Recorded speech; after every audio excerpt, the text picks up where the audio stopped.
Assalamualaikum warahmatullahi wabarakatuh.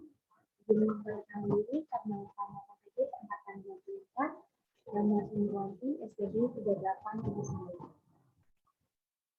Hari ini izin saya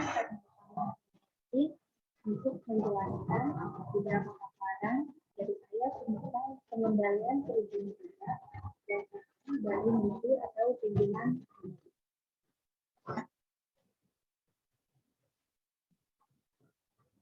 Pengembalian kerugian negara tanpa melalui pelayanan sangat lebih efektif dan efisien dibandingkan dengan melalui peradilan.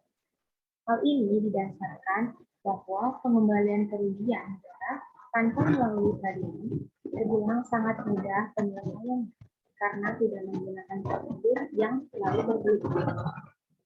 Perbedaan prosedur bukan merupakan hambatan atau kendala untuk mengembalikan kerugian negara, karena substansi hukum itu yang menyebabkan timbulnya perbedaan dan pendapatan di pengadilan. Berikut beberapa unsur di dalam hukum pengembalian kerugian. Yang pertama ada instrumen hukum pidana.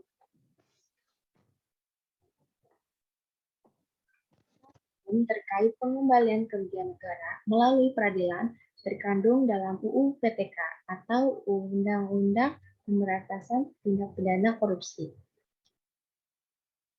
Tertulis di dalam UU Nomor 20 Tahun 2001 tentang revisi atas UU Nomor 31 Tahun 1999 tentang pemberantasan tipikor.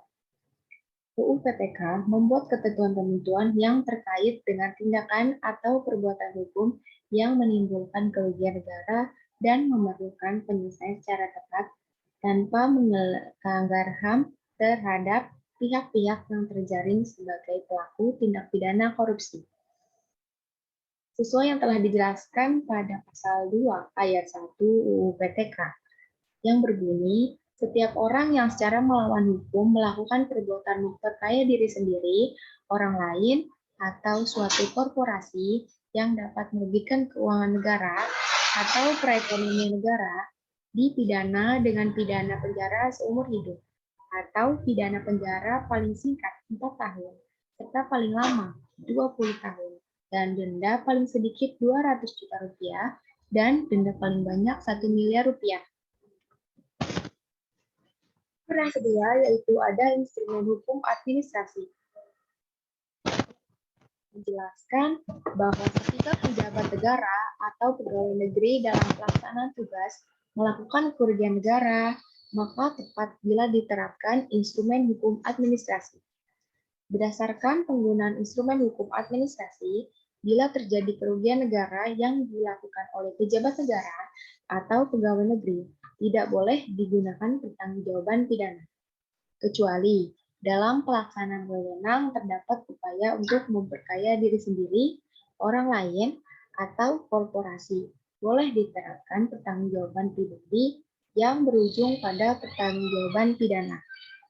Bisa kita lihat contoh kasus dari kasus Bulog Insinyur Akbar Tanjung yang menganut asas vicarious liability.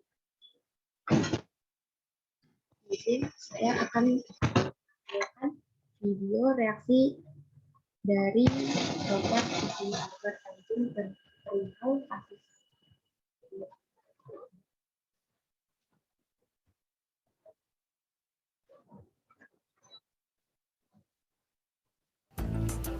Sejumlah petinggi Partai Golkar tidak terlalu ambil pusing dengan status tersangka Setia Novanto dalam kasus korupsi EKTP. Berikut tanggapan Wakil Ketua Dewan Kehormatan Partai Golkar Akbar Tanjung terkait hal tersebut. Akbar Tanjung menyatakan bahwa kasus penyalahgunaan dana non-budgeter Bulog yang pernah menjerat dirinya saat itu berbeda dengan kasus dugaan korupsi pengadaan IKTP yang menyeret nama Setia Novanto saat ini. Perbedaan terletak pada nominal kerugian negara dan institusi yang dipercaya menjalankan proyek. Kendati demikian, Ketua Umum DPP Partai Golkar pertama di era reformasi tersebut meminta semua pihak untuk menjunjung tinggi asas praduga tak bersalah dalam setiap kasus hukum. Informasi lainnya bisa Anda baca di situs kami www.liputan6.com, Facebook page kami Liputan 6 Online, Instagram @liputan6, Twitter @liputan6.com, dan jangan lupa subscribe BBM channel kami di liputan6.com official.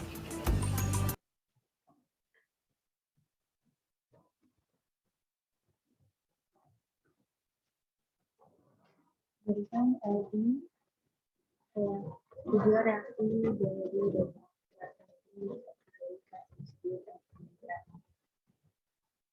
selanjutnya, yang ketiga ada unsur instrumen hukum pidana.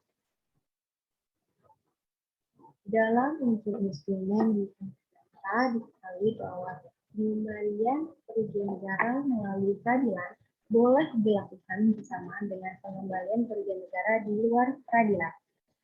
Hal ini didasarkan dengan pertimbangan hukum sebagai berikut. Ada 3 hal yang mendasari pertimbangan hukum tersebut. Yang pertama, pengembalian kerugian negara melalui peradilan dengan pengembalian kerugian negara di luar peradilan memiliki prosedur yang berbeda. Yang kedua, kerugian negara yang dikembalikan di luar peradilan bukan merupakan sanksi atau hukuman, melainkan hanya bersifat pengganti atas kerugian negara yang ditetapkan oleh atasannya atau BPK. Yang ketiga, kerugian negara yang dikembalikan melalui peradilan merupakan sanksi atau hukuman berupa denda yang dijatuhkan oleh pengadilan tipikor atau KPK.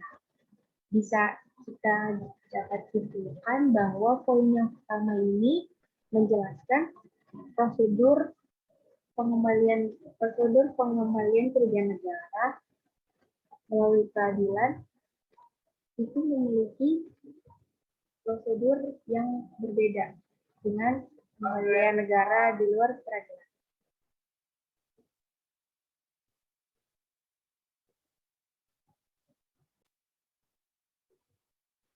Yang kedua, dapat bisa kita simpulkan bahwa kerugian negara yang dikembalikan oleh orang tersebut bukan sanksi atau hukuman, bukan sebagian dari sanksi atau hukuman, melainkan kerugian tersebut baru merupakan pengganti atas kerugian negara yang telah ditetapkan oleh BPK atau atasannya, atau bisa dibilang kerugian yang telah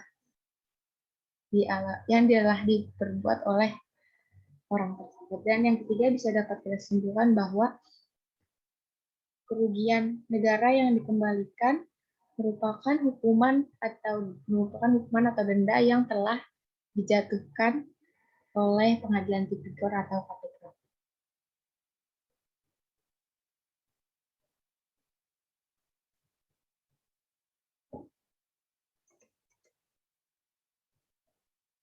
Mengutip dari Dr. Muzakir, dosen hukum pidana Fakultas Hukum UII, beliau mengatakan bahwa kerugian tindak pidana korupsi itu ada 2, yaitu kerugian imaterial dan kerugian material. Kerugian imaterial ini jangan sampai terlupakan dalam hukum pidana. Jika kerugian material dihapuskan, tidak ada bedanya dengan hukum perdata. Beliau mengatakan seperti itu. Kemudian yang selanjutnya dikutip dari Profesor Dr. Romli Atmasasmita, Guru Besar Hukum Pidana EVA Universitas Padjadjaran. Beliau mengatakan bahwa ada 3 strategi dalam proses pemberantasan korupsi di Indonesia. Antara lain, strategi pencegahan, strategi penghukuman, dan strategi pengembalian aset korupsi. Tujuan dari ketiga strategi tersebut adalah agar terciptanya kesadaran anti korupsi di masyarakat. Dan yang ketiga, saya mengutip dari Dr. Nurul Gufron selaku Wakil Ketua KPK Republik Indonesia.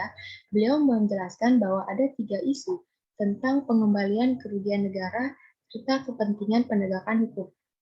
Isu yang pertama ialah konsekuensi pengembalian kerugian negara dalam penegakan hukum pidana korupsi. Isu yang kedua adalah pengaruh kerugian negara dalam penegakan hukum tindak pidana korupsi, serta isu yang ketiga adalah syarat dan ketentuan yang dilakukan di KPK. Sekian presentasi yang bisa saya presentasikan hari ini. Mohon maaf apabila ada salah-salah kata dan kekurangan. Wabillahi taufiq wal hidayah. Wassalamualaikum warahmatullahi wabarakatuh. Saya Taruna Utama Sumarwanti, pamit undur diri. Terima kasih.